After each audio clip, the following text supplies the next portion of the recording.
अगर आज मैं आपको चपेट मार दूं, 10 साल पुरानी लड़की भी बोलती थी बचपन में मेरा शोषण हुआ है और उसके ऊपर कार्रवाई होती थी। तो मोदी सरकार, आप लोग पेटीकोट पहनो, चूड़ियां पहनो। स्मृति ईरानी तो हाथी के मरने पे फटाफट बोल पड़ी। आम बेटियां होती तो रातों रात गायब करा दी जाती, ट्रक से कुचलवा दी जाती। आप समझो कि सूंघो भारत की मिट्टी की खुशबू क्या होती है, सूंघो। मोदी सरकार एक मुर्दे के साथ भी फोटो खिंचा लेगी, तो मुर्दे के साथ मोदी की सेल्फी अपनी इंस्टाग्राम पे डालेंगे और बोलेंगे आई फील प्राउड। ये है मोदी। सत्यपाल मलिक छाती पीट पीट के मर गया कि पुलवामा करवा दिया इन्होंने, जांच करवा दो, जांच करवा दो, जांच करवा दो। उसी पे सीबीआई भेज दी। ऐसी कमेटी बनाने की जरूरत है। अगर आप ऐसी कमेटी नहीं बना सकते तो मोदी सरकार, आप लोग पेटीकोट पहनो, चूड़ियां पहनो और लाल बत्ती पे खड़े हो जाओ। तुम लोग इसी लायक हो, इसी लायक। सरकार की बात नहीं कर रहे हम। मोदी सरकार में जो बहन बेटियों को न्याय नहीं दिला सकते उनकी बात कर रहे हैं। इनको पेटीकोट पहनाओ, इनको चूड़ियां पहनाओ, इनको लाल बत्ती पे खड़ा कर दो, एक बिंदी लगा करके, क्योंकि ये सरकार के लोग नपुंसक हैं। अगर ये बहन बेटी के साथ नहीं खड़े हो सकते तो ऐसे लोगों को हम नपुंसक कहते हैं और छोड़े में कहते हैं। मोदी सरकार का इस्तीफा आज लोगों को मांग लेना चाहिए अगर बहन बेटे के आप लोग नहीं खड़े तो। देखिए, महिला को छोड़ो, स्मृति ईरानी तो हाथी के मरने पे फटाफट बोल पड़ी। हाथरस में बहन बेटी को रातों रात जला दिया गया। अरे ये हमारी पहलवान है इसलिए बची हुई है क्योंकि ये छाती में पैर रख के चीरना जानती है। इनको ये बात पता है। अगर ये आम बेटियां होती तो रातों रात गायब करा दी जाती, ट्रक से कुचलवा दी जाती। आप समझो।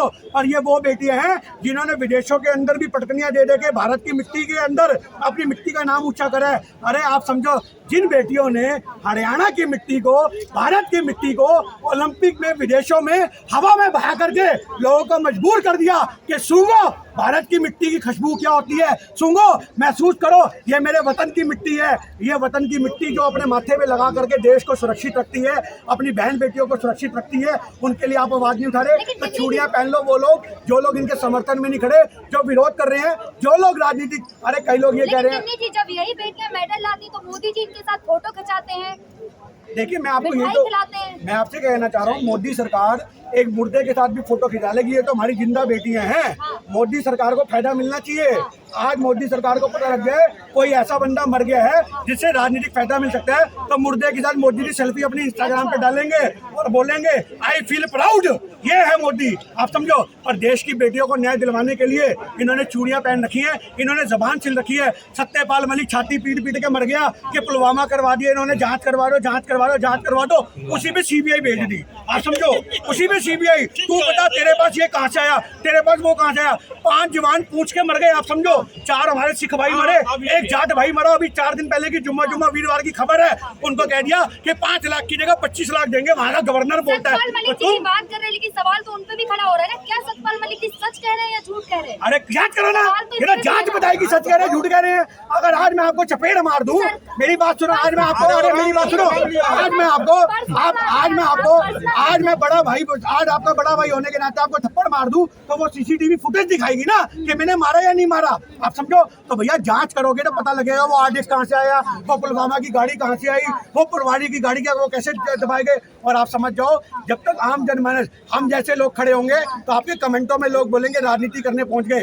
और मैं आप बोलता हूं, जो 40 जवान शहीद हुए थे उनके पिताओं का फर्ज बनता है कि आज सत्यपाल मलिक आपके बच्चों की लड़ाई लड़ रहे हैं, देश के जवानों की लड़ाई लड़ रहे हैं। उनके पिताओं को चाहिए कि सत्यपाल मलिक के साथ खड़े हुए और वो 40 आदमी जब निकलेंगे तो रोड के ऊपर उनके साथ पूरा भारत चलेगा तिरंगा लेकर के और पुलवामा के शहीदों पे न्याय मांगेगा, अपनी बेटियों के हक की आवाज को बुलंद करेगा। सत्यपाल मलिक जी जो अब खुलासा कर रहे हैं 2024 जितने पास आ रही है, खुलासे हो रहे हैं, पहले भी तो कर सकते। हाँ, ये बहुत बढ़िया पॉइंट आपने पूछा। हो सकता है उनको जान से मारने की धमकी हो सकता है उनके ऊपर कोई राजनीतिक दबाव ऐसा बना दिया हो सकता है उनको बोला गया हो कि अभी चुप हो जा, नहीं तो तेरा परिवार को हम कुछ करवा देंगे। आज सत्यपाल मलिक अगर जागा है तब उसको यहाँ पे कह सकते हैं कि देर आए दुरुस्त आए। हो सकता है कि उन्होंने किसी द्वेष में, किसी वजह से, किसी राजनीतिक स्वार्थ में उस समय नहीं बोला, हमने आपकी बात को ऊपर रखा। तो उसका क्या मतलब है कि आपने मीटू सुना, मीटू आपने सुना है? फिल्म स्टारों के ऊपर लगा था मीटू।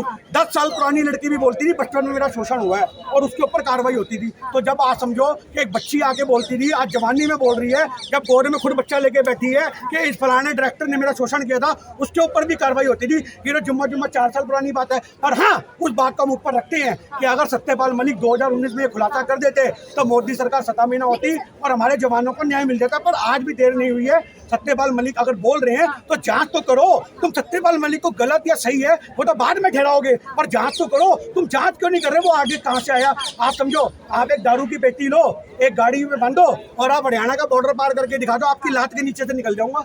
याद रखना ये बात। आप अगर आप एक दारू की पेटी भी बॉर्डर से पार करा लो, पर 300 किलो आरडीएक्स हमारे देश में आ जाता है, उसकी कोई जांच नहीं होती। आप समझो, सतपाल मलिक जब उस दिन जेल में थे तो उन्होंने कहा है कि मेरी जान को खतरा है और कुछ भी हो सकता है कि अगर मुझे वो तो सबकी जान को खतरा है। मैंने जब तो बोला पहलवानों को भी जेड प्लस सिक्योरिटी दो, हमने तो बोला ये सबकी जान को खतरा है। मोदी सरकार का जो पिट्ठू है, आप समझो, ये मेरी बात सुन लो। अगर आज मैं कह रहा हूँ मोदी सरकार का जो पिट्ठू होगा, वही कोई भी हो, मोदी सरकार का पिट्ठू अगर होगा तो वो सुरक्षित है। अगर अतीक भी बीजेपी ज्वाइन कर लेता तो फूल मालाओं से स्वागत होता, गोलियों से भुनाना जाता। याद रखना।